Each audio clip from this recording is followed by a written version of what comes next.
What is going on, everybody, and welcome back to Shooting the Shit Uncensored. I am your host, the dad bod god, the bald, the beard, the fucking beautiful Piers Austin. And tonight, our guest is returning. It is the former headhunter, now the chief, the one and only, the RIG, Big Rig himself. And I'm really excited to have him back on the show. The first time was amazing conversation. It has been a while between drinks, but I'm really excited to have him back on. But before we bring out the big man himself, I just want to take a quick second, a quick pause for that fucking cause to thank some of those amazing sponsors that help us keep the lights on up in this bitch every single night. First up is healthvape.com. Now, healthvape.com, ladies and gentlemen, is your healthy vaping alternative. All of their products, no nicotine, no addictive or harmful chemicals. They help restore your energy while giving you that vital boost that you need to get through your day. And they're vitamin infused. Alan Funk has told me they taste, it's like vaping a fucking Red Bull, were his exact words. I don't know, but that's Alan Funk, but take his words for it. Check out healthvape.com. Use that promo code MWAPOD to get a 10% discount on your final purchase. Next up is sleefs.com. That's SLEEFS, sleefs.com. Now, if you or someone you know is an athlete, this is the place for you. They've got every bit of athletic wear that you could possibly need and much more. They've got armbands, compression pants, compression shorts, compression socks, headbands, mouth guards, boots, and they've even got those dirty boxes that I'm always raving about. These dirty boxes, they're the only boxes that I own now. I threw all the other ones away. They stay fresh, they stay dry, and they're comfortable. And when the belt buckle comes undone at the end of the day, Mrs. Austin has something funny to giggle at, which is on the front of those dirty boxes. So check them out. Use that promo code MWAPOD to get a 10% discount on your final purchase. But guys, with MWA Podcast Network, we have so many shows for you available. We've got the NXT Roundup. We've got Killing the Business with former ECW original, the Kingpin and King Mega. We've got Knights of the Gimmick Table with the Dead Presidents and Cade Lothbrock.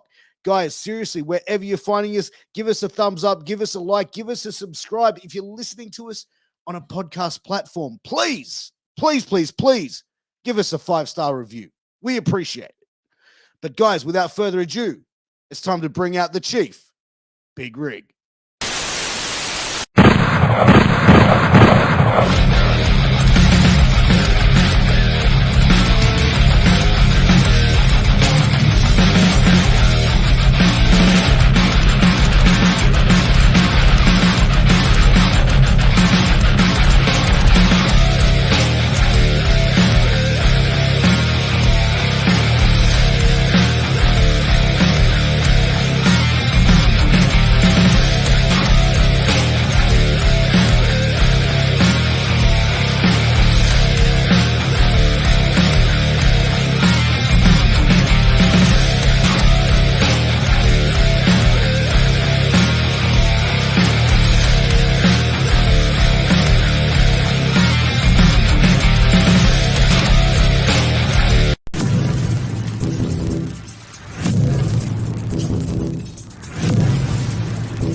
Yo, what's going on?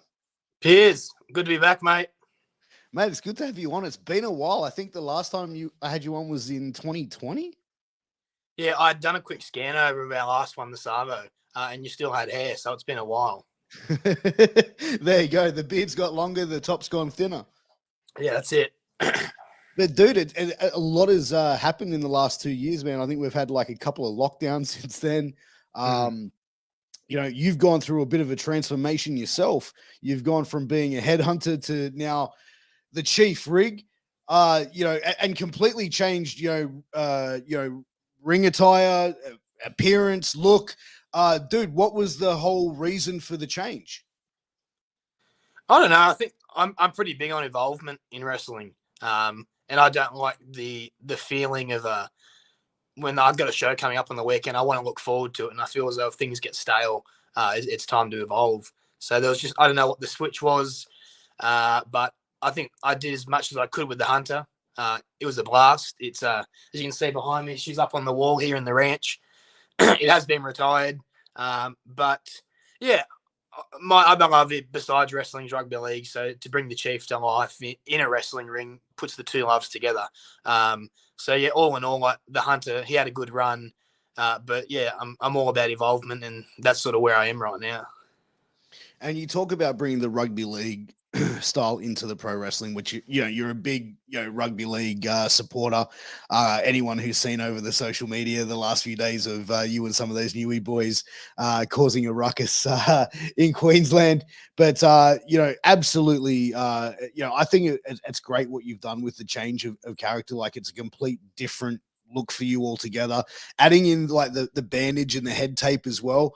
Like we've seen similar not similar gimmicks, but we've seen rugby gimmicks previously, but this seems much more different where it's not a complete, like you coming out with a football jersey. There's little things that you add to it, which make it that sort of culture in rugby league, but also staying true to being professional wrestling as well. Yeah, that's it. Like the jersey and all that would be fun. And I mean, it's just an investment thing long term. I'm in no rush to get rid of the footy gimmick and whatnot. So, I mean, the jersey might come down the line. It's something I'd look forward to. But, yeah, all in all, just adding the little tweaks here and there to slowly change the gimmick over. And there was a point where I was still wearing camo shorts, but I had the head tape. And sometimes I think it's best to do a slow transition. I talked to a few boys about this over the weekend. You don't want to do like a complete change out of the gate. Sometimes a slow transition helps the fans if they struggle to understand what's going on. So yeah, a slow transition sometimes work best, like what I've done. Yeah, no, absolutely. And you did sort of transition it in. You had the head tape, but it was even, I think you had the camouflage tape or something at some stage as well. So it was sort of blending into what it is now. But like, where did you get the idea to start doing that? Because like I said, I'm surprised no one's ever done it before, because it is a cool look. Like I couldn't even tell you. I think there was a time, like probably not long after you and I spoke in 2020, we had a little thing called like the Free Fighting League at House of Free Fighting in Newey, and it was just sort of this competition that we filmed, and I wasn't in it at all because I was like, I'm actually going to call it a year. I'm done. I just wasn't feeling it. Yeah. And then they said, hey, we really need you. Can you come back?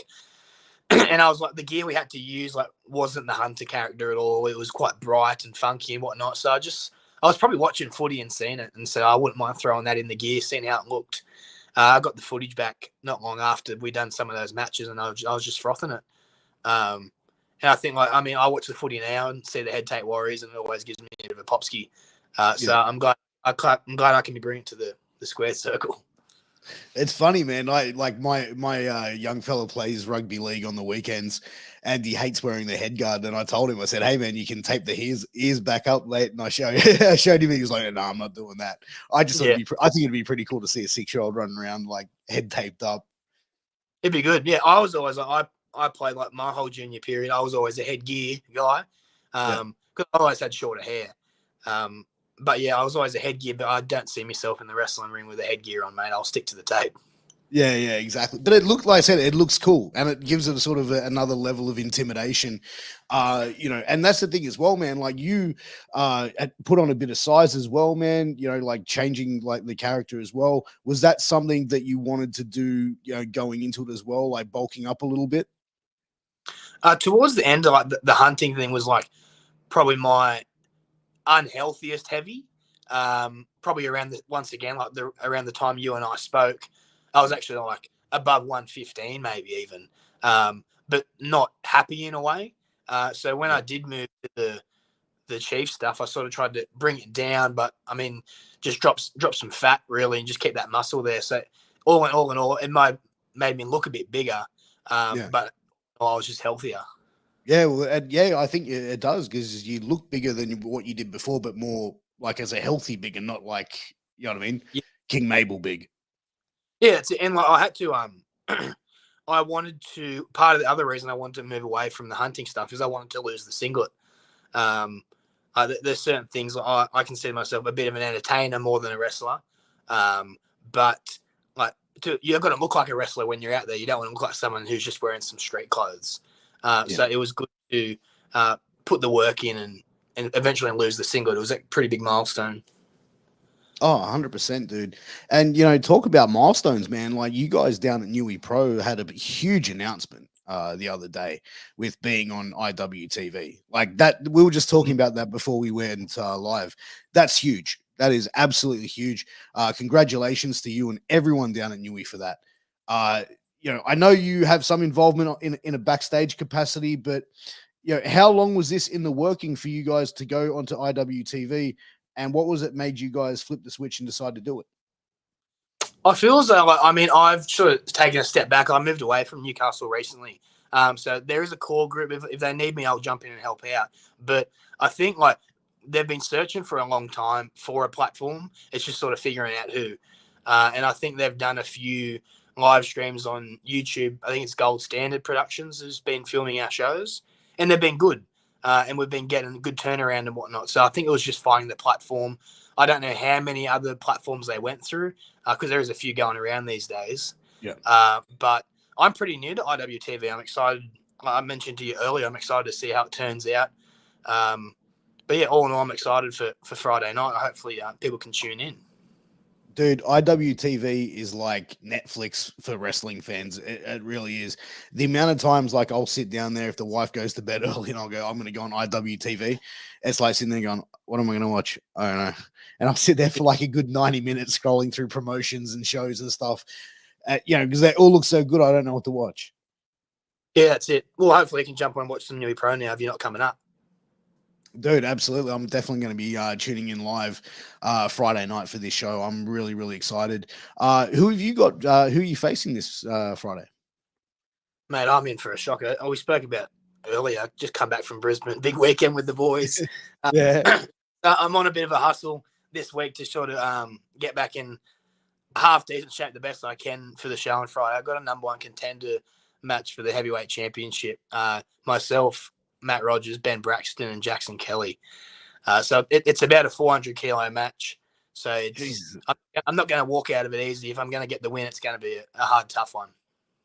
That's it, man. It's definitely a big match for you this weekend. I think it's going to be a big match. I think for you guys on IWTV, it definitely seems like this card that you're putting together is bringing it. Newey are bringing out their tag belts as well. I believe you guys are running a tournament for that, where you and Carter Deems, beat the Velocities and moving into the next bracket.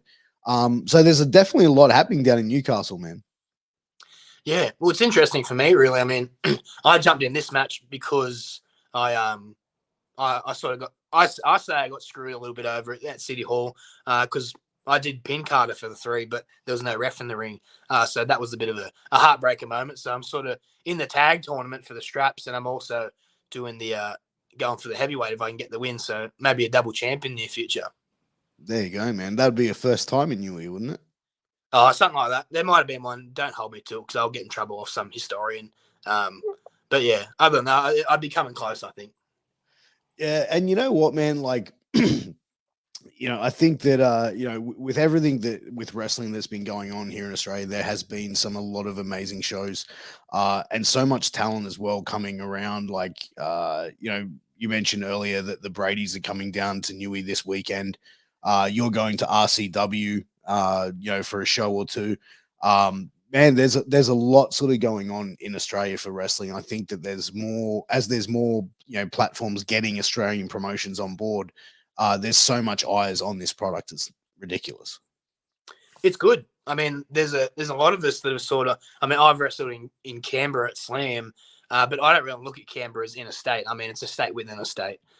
So the fact that it's been a while now since I've sort of had to pull my finger out and say, no, I do want to travel a bit.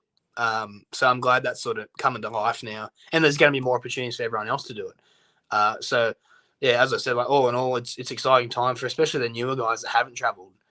So hopefully I can be the start of many. Yeah.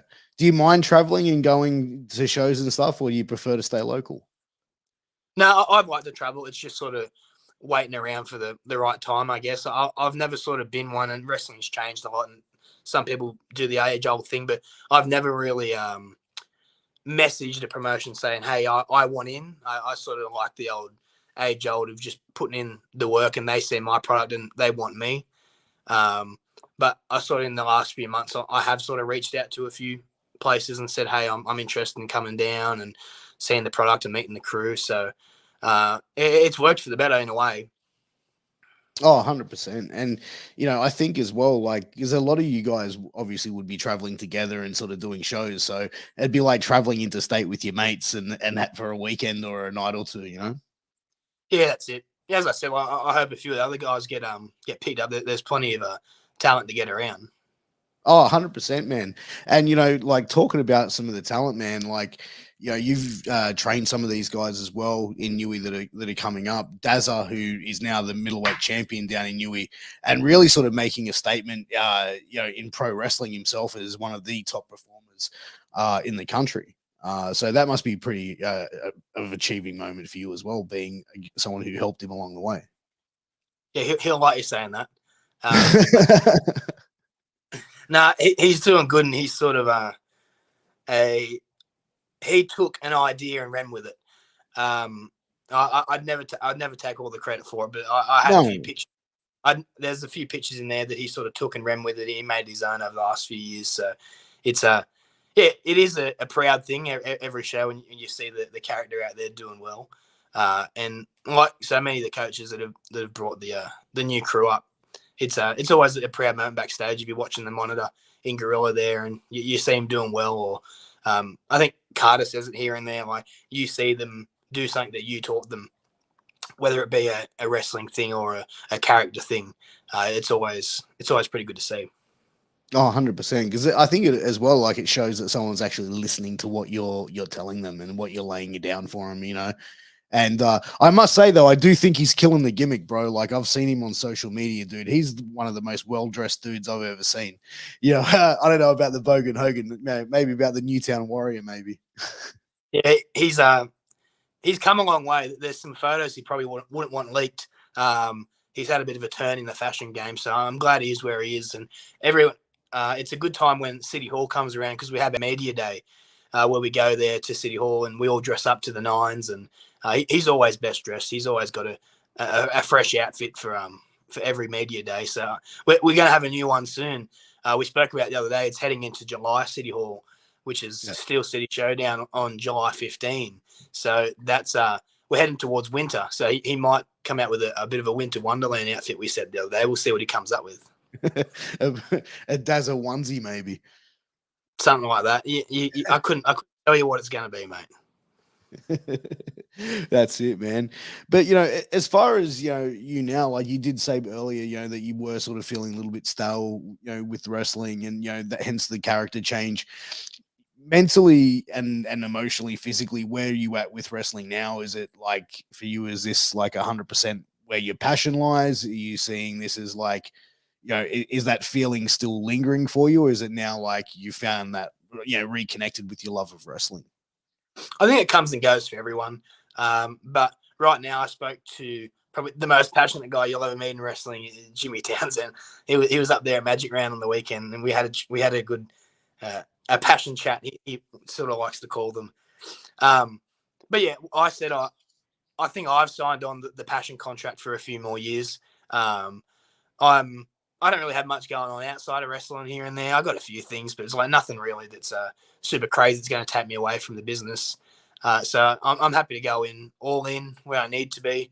I'm enjoying the merch game lately. I've sort of been a bit lazy on that the last few years. I've had shirts, but I'm sort of enjoying the merch thing. So that keeps it exciting.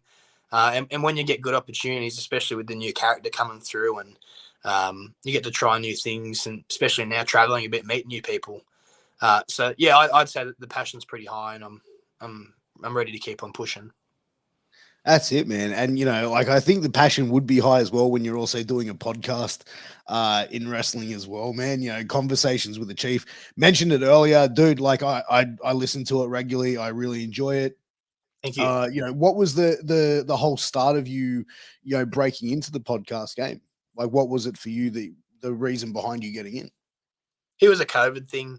I was doing some Instagram lives with the boys, and then I enjoyed them, and we got a few good comments and a few good laughs and good banter on there. So I realized the podcast game's quite easy if you have the right stuff and you know what you're doing. So I just did a bit of research, what I need to do, and then just lined up a bunch of the crew, say, hey, you want to jump on? We'll have a chat for an hour. and have a laugh. Like we're doing now. So yeah, all in all, it's sort of taken off. And once again, we come back to the merch thing. The podcast has got merch, and the conversations with the Chief has probably helped project the Chief's character itself a bit further as well. So yeah, I'm pretty happy with how the pod's going. I said to you earlier, I'm not super fussed about getting one out weekly, but when I get on a roll, I'll sort of pump out 3 or 4 in a week, in a month probably. So I'm due to get a few more soon. I've got a couple lined up, so I'll push to get them happening soon. Oh, dude, it's one of those things, man.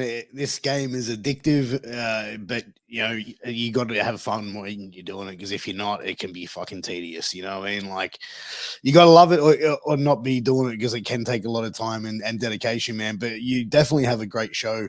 Very informative, great to listen to, great banter, and I think you're onto a great thing with it.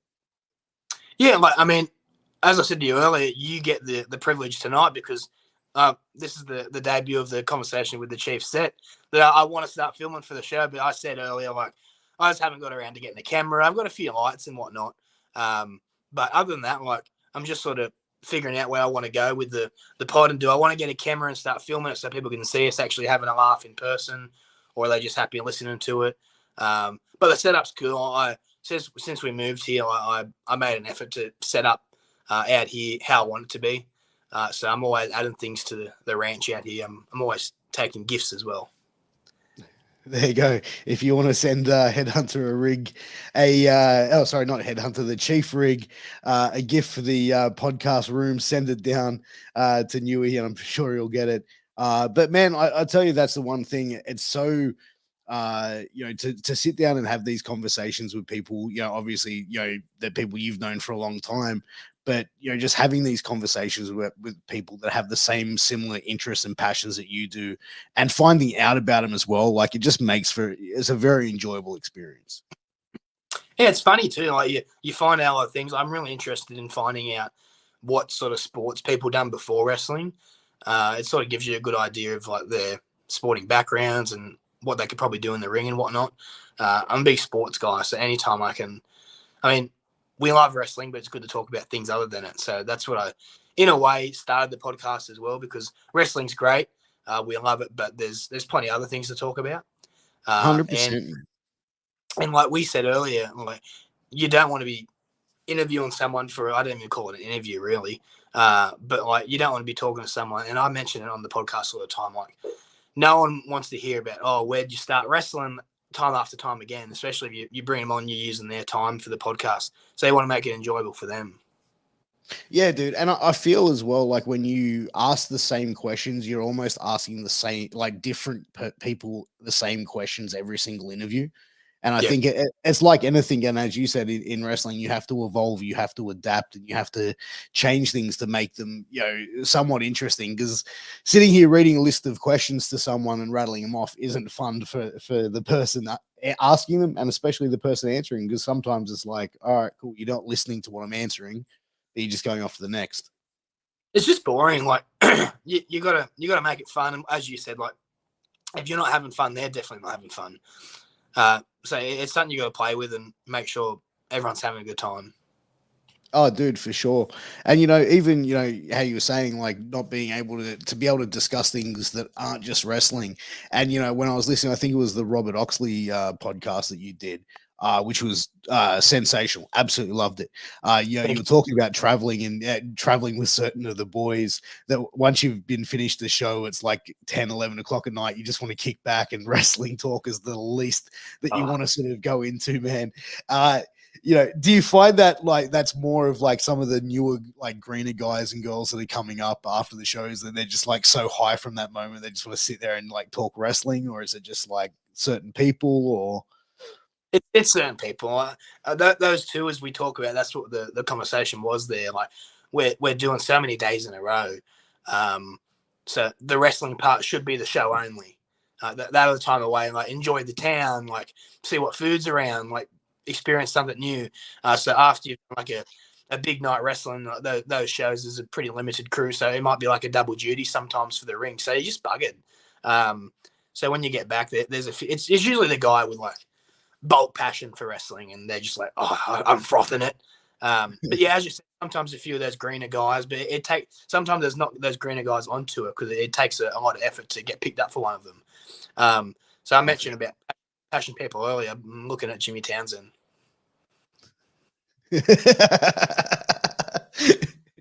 Dude, he's one guy that I've had him on the show a couple times. Great dude. Always great conversation. Very, very passionate about the business. Yeah, I love him. He's good value, mate. Just don't like traveling with him all that much.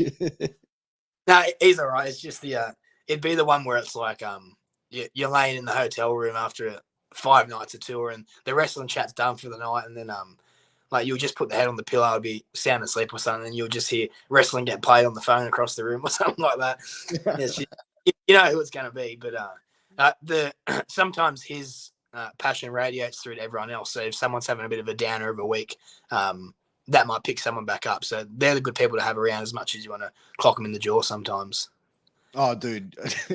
I don't know about clocking him in the jaw, but yeah, definitely he's one of those guys. It's always, yeah, it's very rare you don't see him with a smile on his face at a show. You know what I mean? Like before, after the show, like he's just one of those guys, just infectious to be around. Yeah, I mean, that's what he wants to do. It's where he wants to go with his life. So, I mean, when wrestling comes around, he's pumped to be there, and so he should be. He's very young, and I feel as though, I mean, if he keeps going how he is, we won't have him around much longer. So, I mean, kudos to him. Yeah, no, absolutely.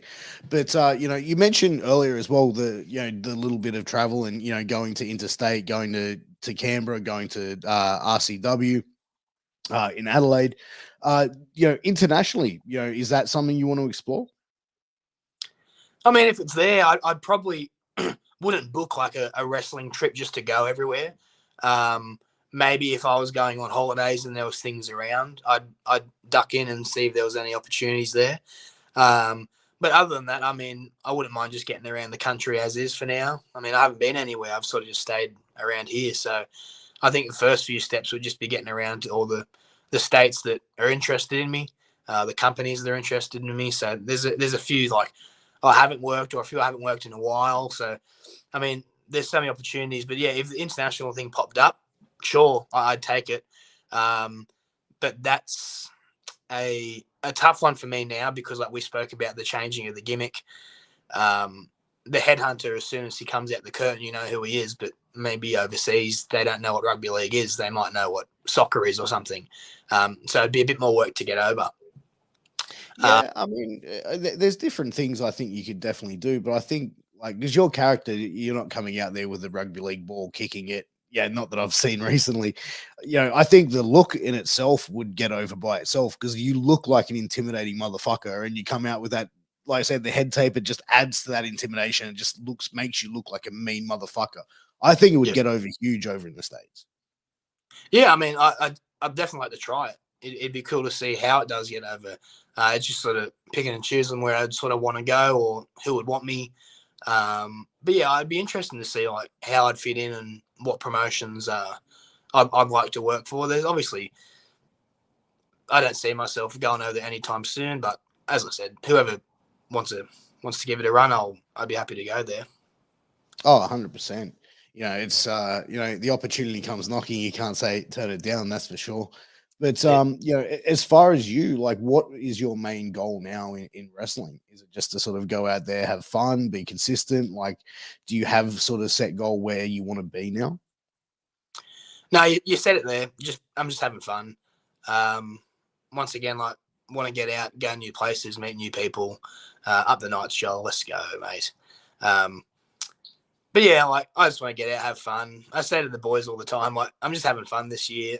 I think I've probably taken more losses this year than ever, and that's fine because I'm having fun. Like, a lot of people are pretty like serious and like, I can't lose, especially newer guys. They're like, they think winning's so important in wrestling, but like, if you're going out there, and the big thing for me is like, go out there, I have fun, you do right by the company, and the fans are going to have fun. They're going to come back next time. That's how the show's going to keep running.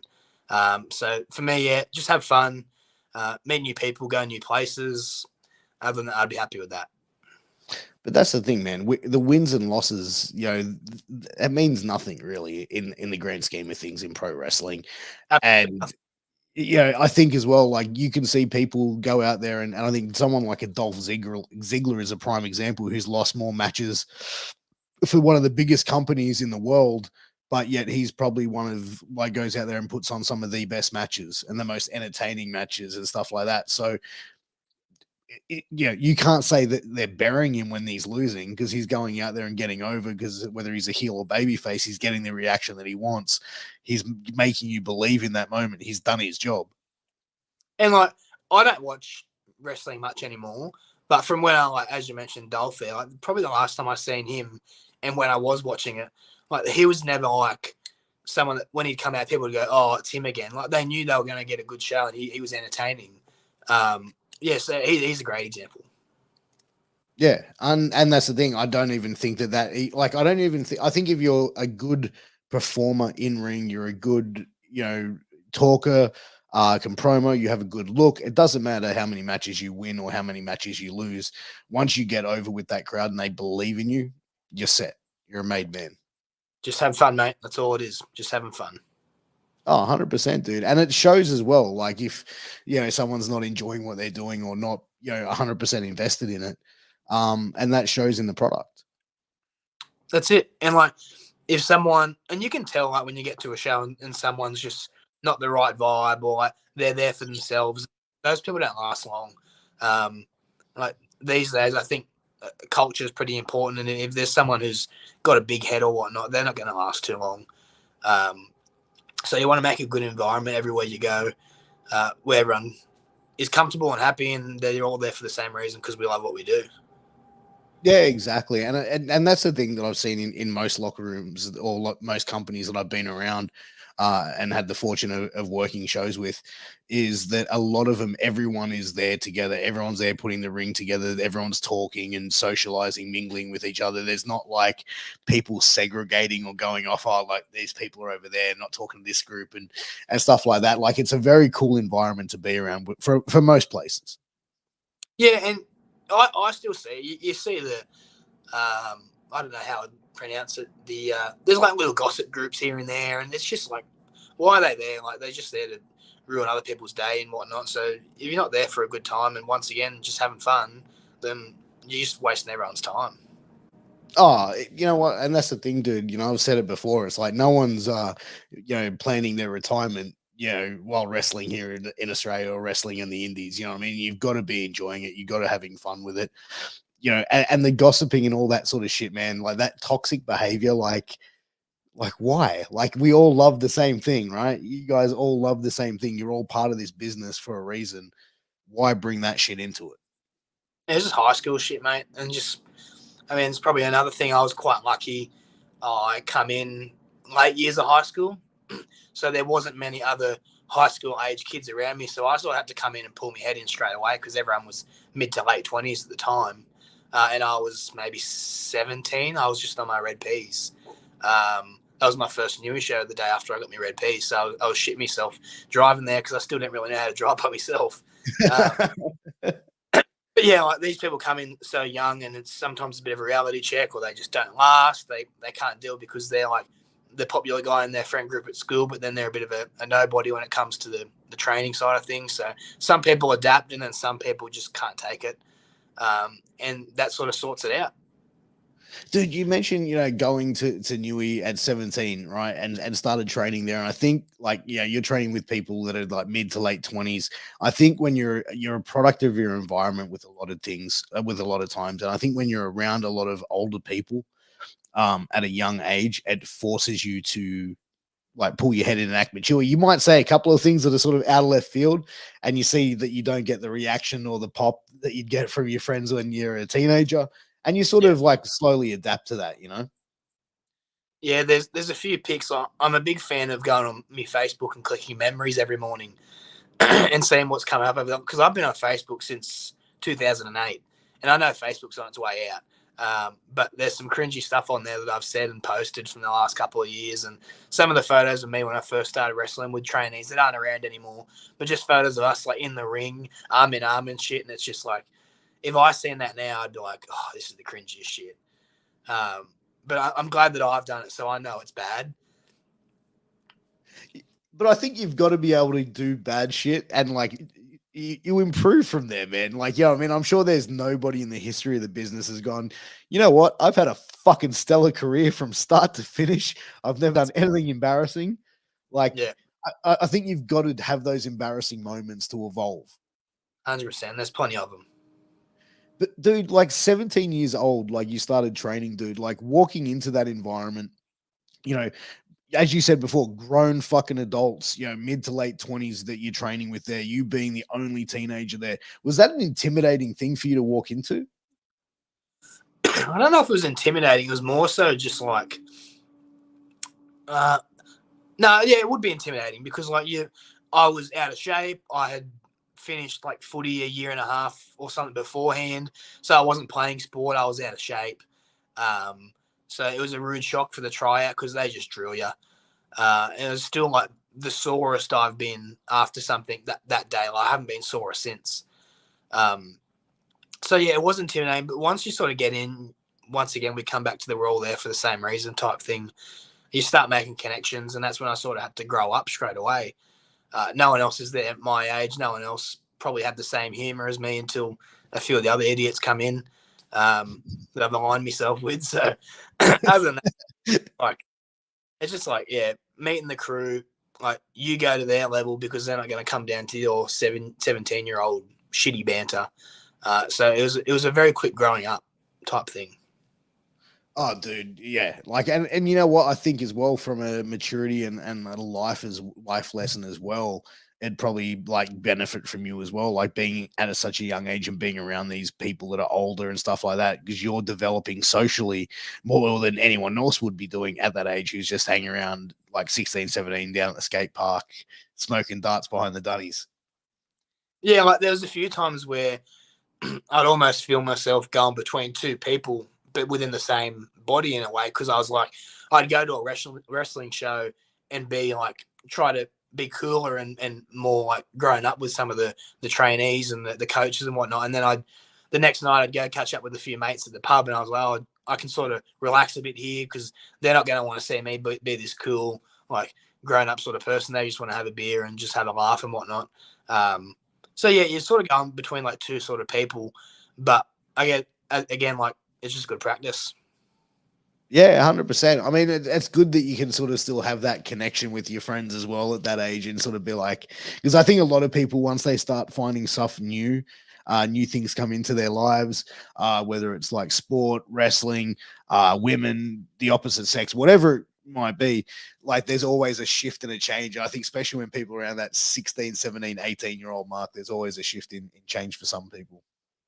Yeah, and it's sad in a way because like wrestling takes up a lot of your time when you first start. Like Newey Pro Ring Crew used to start like super early in the morning, and you wouldn't get home till like the next morning, like 3 a.m. or something. Like they were huge days. And then like so I sort of lost a bit of connection with the guys from school. But since I sort of pick and choose where I work these days, I've sort of dropped off on a few things, wrestling wise. I can still make that reconnect with those boys as well. So it's sort of good now to have like the core wrestling group that as I said, I align myself with, but also have those guys from that I grew up with. So it's a good mix. And I suppose it would be a good mix because it's sort of like, you know, we mentioned before, sometimes you just sort of want to, you know, I think if your life was always pro wrestling like 24/7, and this is the same thing for me with a lot of cases as well. Like there's sometimes I just want to sit down and watch something that isn't wrestling, not look at my phone, not look at my office, and just sit there and just watch Yeah. something that isn't wrestling, or just have conversations with people outside of pro wrestling because your life is so invested in it. I think it's important to still have those connections and have those moments and those breaks away from it, because that's what I think keeps the passion there, but also keeps you sane as well. Yeah, like, out of like as I mentioned, my core group from school, like there's only one of the boys that likes wrestling. Like he sort of got me into it growing up, and the rest just like they support me, which is cool, but they're not into it. They're not watching it. They're not keeping up with it. They have their own interests and careers and whatnot. So it's good if I can go out those boys and I'll talk to one of the boys about wrestling for about 5 minutes, and then it's just normal talking about life and stuff, which is good. I mean, because these days, like you can ask any of the wrestling boys now that I hang out with, like if sometimes we'll be on a 2 hour car trip, or I mean, heading to Canberra lately, 4.5, 5 hour car trip for us from Newey. Like Yeah. a couple of hours in, someone brings up wrestling, and it's just like, mate, this is too much for me. Like, we're going to, I don't know any wrestlers' names these days, but I don't want to hear about this person versus this person, and this person did a 650 backflip or something. I don't care. Like, just talk about something else. I mean, like, do you watch like the product? Like, do you watch like WWE, AEW, any of it, or you just like? No, not really. Like, I follow pages obviously on social media, so I do see highlights pop up, but I probably haven't watched like a full. Actually, I watch Mania every year, so Yeah. that's like the full show a year I watch, and I like the Rumble, but I don't watch the weekly shows. I watch Wahlberg's matches. I keep up with his stuff. Yeah. But other than that, I don't sit down for the weekly stuff. It's hard, man. Like, there's so much wrestling available, and you talk about being overwhelmed. Like, there's that much wrestling. Like, I'll be honest, I don't watch Raw, I don't watch SmackDown. I find like I don't have 3 hours to sit there in front of a television. Like, I can't sit still for that long. You've got me for about an hour, 90 minutes, 2 hours max before I need to go and do something. But yeah, like that's I know how you feel, but Raw and that is, I mean, I'm no Mark, but that's the product that I like. I mean, I like the entertainment stuff. So for me, sometimes that stuff is cool if I see clips pop up. But I don't really catch myself watching like big wrestling shows, if you know what I mean. Yeah. It's room for debate with other people that like other stuff, but like I sort of like to be entertained, have a giggle. Things where it's like I'll leave or stop watching the show, but I'll still be thinking about something that popped me. Yeah. So I do like the entertainment side of things, but as you said, like, I can't sit down for 3 hours and just sort of sit there nonstop watching it because it's just, as you said, I don't have the time. Yeah, exactly. And I don't want to get divorced either. So I can just imagine my wife. That wouldn't go over in my household, brother. That's it for sure. I get you. But but that's the thing. There's so much out there. It's hard to keep on top of it as well, man. And if you sit down and start watching 2 shows, that's like 5 hours. Of I mean, like 5 hours is a long time when you think sitting in front of a television. Mate, couldn't do it. Just it's a long time. Like sometimes you've been on your phone for like 40 minutes and you go like, shit, like I better do something. I better get up and walk around or do something. TikTok's bad for it, mate. I don't want to admit it, but I'm on it. Like, I'm on it, scrolling through shit. Like I'm cracking up laughing at so many things, sending things to Dazza. He sends me bulk shit on TikTok. Like every time I've got notifications off on TikTok, but every time I click into it, it comes up his name and it says like 30 messages, and he just sent me 30 videos and just stupid shit. But I'm looking at it, cracking up. So like half my screen phone's probably TikTok these days. Yeah, I'm the same thing, man. Like I only post like clips of the show and stuff like that on there, but like I go on there just if I want to just laugh for 30 minutes straight, I just go on there and see some random shit like some guy eating like raw chilies on a fucking zinger burger. That's it, yeah. And there's just good shit on there. Like people on there, once again, not taking themselves too seriously, having fun, like how it should be. So it's a fun app. It is, man, but like the things like with those social media things, dude, like they become like really addictive, and I think that's how like they're set up. It's like they want to keep you on there. Like you'll see some toxic shit, you know what I mean? Like it's ridiculous on what you like. I seriously now, like between the hours of like 5 and say 7:30, my phone just disappears. Like I go put it in my office, I close the door, I leave it there because like if my phone's around, I'll just pick it up or it beeps, I'll pick it up, I'll look at it. And it's like being a dad, like I just want to focus on what's important and being around and having social interactions. It's like if I have a barbecue at my house, again, I'll put my phone down somewhere and then I'll come and check it maybe once every hour because I know if it's on me, I'll be like, oh yeah, cool. Yeah, cool. Just got to post this, and it's just like, man. Yeah, you got to be present, especially when you say you've got people around and whatnot. Phones are dangerous. Like as I said, like sometimes my screen time. I spoke to Ox about this as well. We talk about how pissed off we get every Sunday when we see how high our screen time is on our phones. And it's just like you got. I think there's. I know a few people that set timers for certain apps and whatnot. saying, "Oh, you've reached your limit of an hour 30 today on this app," which is good. I've never done it, but like yeah, you got to set timers and shit. Otherwise, you're just gonna be on your phone nonstop. Unhealthy for the brain. Oh, dude, I'm on my phone probably more than I'd even like to admit, bro. It like I said, that's why I've sort of started setting these little things. Even like if I go to the gym, I put my phone in the bag, and then that's like however I'm long in the gym, whether it's an hour and a half, whatever it is, the phone doesn't get touched. Yeah, yeah, Like you know the time, look at the time on the wall. yeah, and gym's a good escape. Oh, 100%, man. I think as well, like it's definitely, needed. Like, we talked about, before, when we had like 2 lockdowns and, people didn't have these escapes. They didn't have the escapes of going to wrestling shows, sporting events, even to the gym, and even like just going for a run down at the park was like, should you do it? Yeah, So that fucks a lot of people up, man. yeah, that was a shit time. Like looking back on it, like you couldn't do anything. But yeah, that was as I said before, like that was the time where I was sort of a bit iffy with the whole wrestling thing. So in a way, that time off was a good escape for me. But then once again, you're a bit iffy on what you can and can't do. Which I mean, if you're stuck inside, once again, we come back to your screen time's just going to go through the roof. Oh, 100%, dude. And like, and that's the thing. Like, I think a lot of people went, like, I know myself, dude, I went fucking stir crazy during the last lockdown we had last year. I was going nuts. You know what I mean? Like, I had me and my wife had a baby last year. And then 2 weeks after he was born, we were in lockdown for like 5 months. It's shit. You know what I mean? So the first 5 months of my kid's life, like my youngest son's life, he only knows like his siblings, our other kids, me, my wife, and like as soon as we took him out into the real world and other people started holding him and shit, he was just like freaking the fuck out. Yeah, what's going on? It's just super weird. I said, obviously it'd be super hard for like babies, but I also said like how shit it'd be if you were like 97 or something, and like your last 2 years of your life you're just stuck inside, and then you just die. Like your last 2 years would just be shithouse.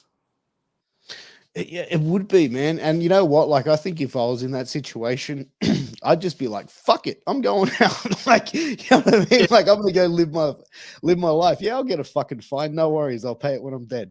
You know what I mean? yeah, Like, that would be the mentality. But it is, man. And like I saw that with my wife's grandfather, man. His last 2 years of life was pretty much, you know, you know, being in lockdown in a nursing home. You know what I mean? Like that was pretty shitty. So but that's what 100%. happens, man. So it's unfortunate, and I just think it was no one saw it coming.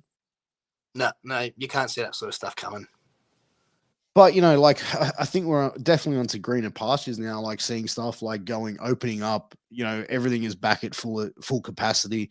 I've said before, and I think like people that will be or have been hesitant to go to like sporting events, wrestling shows, stuff like that now see wrestling shows, and I think houses are definitely going to get a lot bigger for companies because I think people are going to be like, fuck, there's a wrestling show on. When we're in lockdown, I was fucking really wish I could have gone to one. Now I can. I'm gonna fucking go to it. Is that something that you've seen like on some of the shows that houses have started to get a little bit bigger?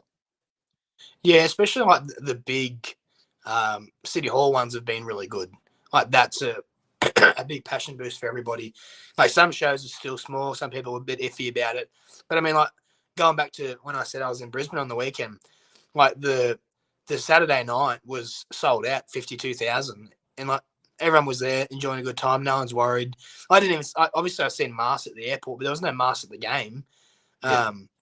So things are like easing up now, and then if you can see 52,000 people at a stadium, surely you can go to a wrestling event with 500 people there.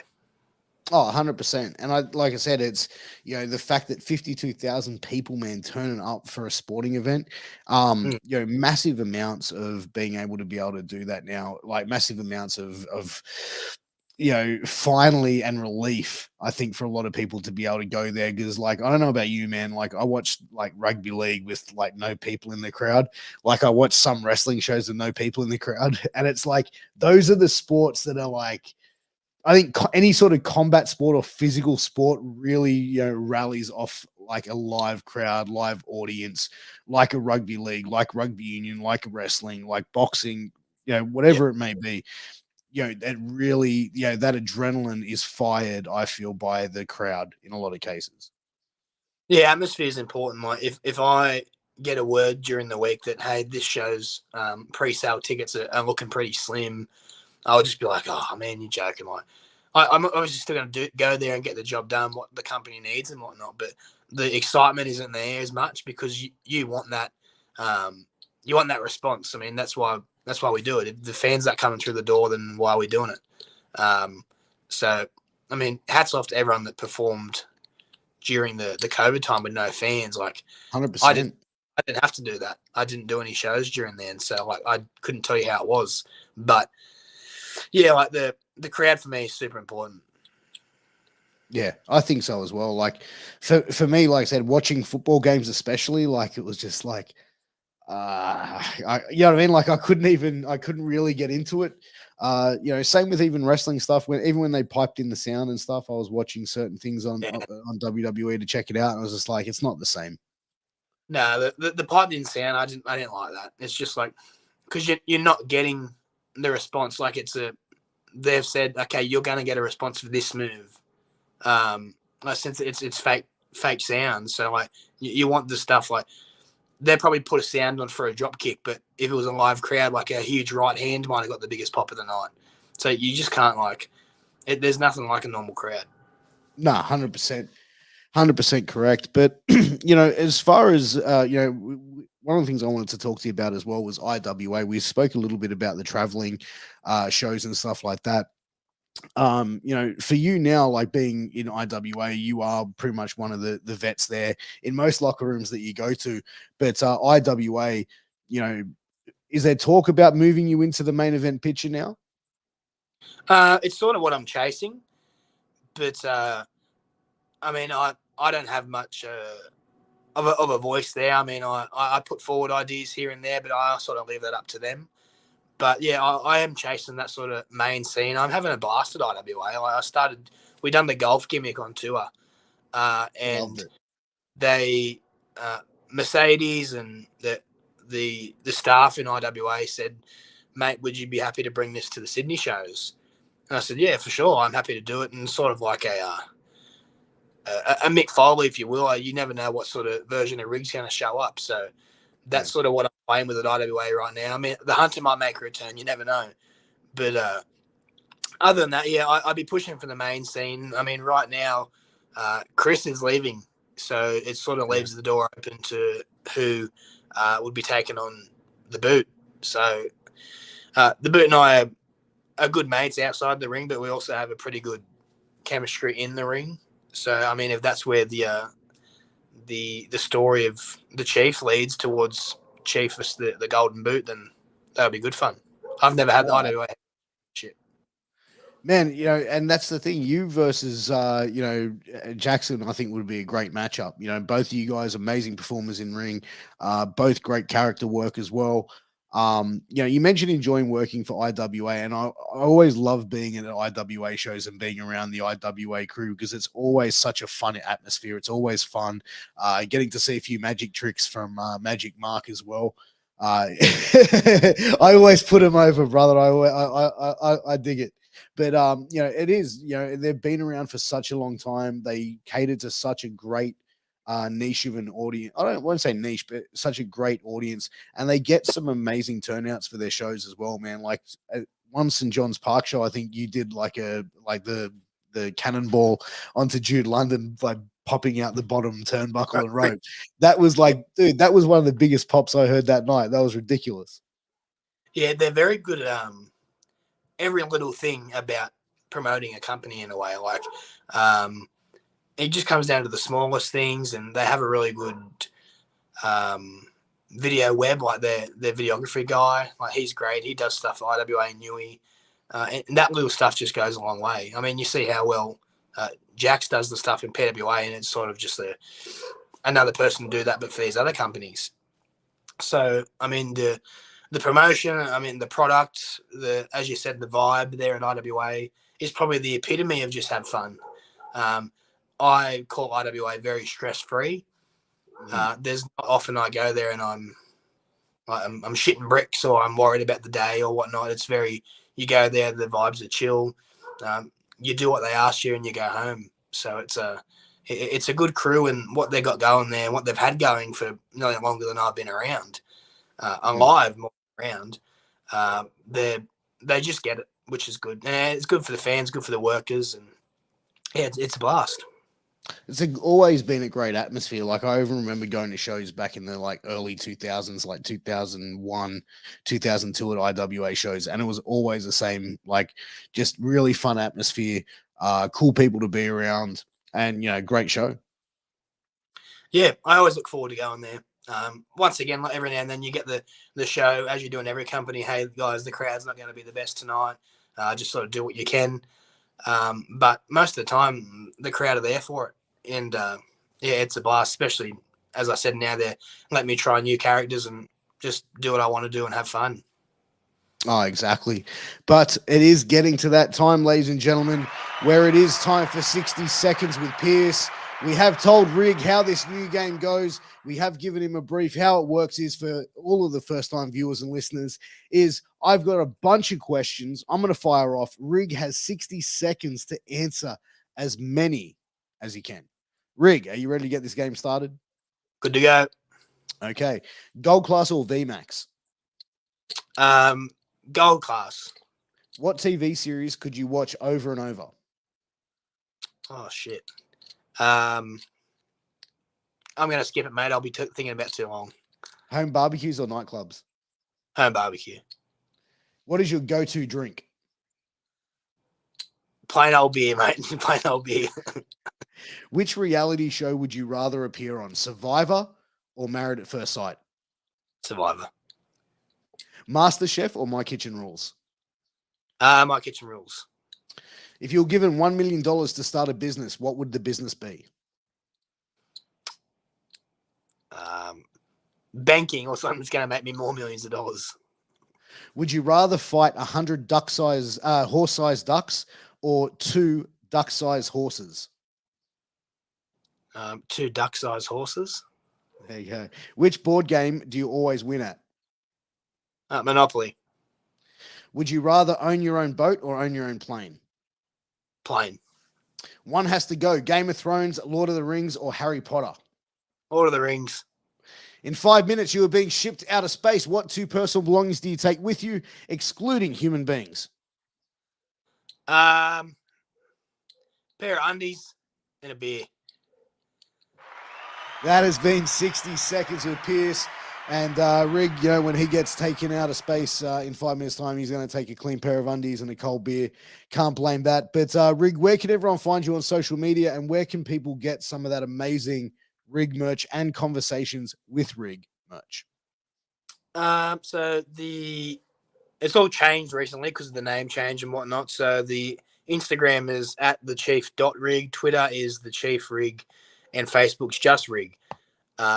And then merchandise, I'm on wrestling merch, but I've also got a big cartel, which comes directly from me. So all the stock I've got here at home, which is just big cartel / CWC Chief, maybe.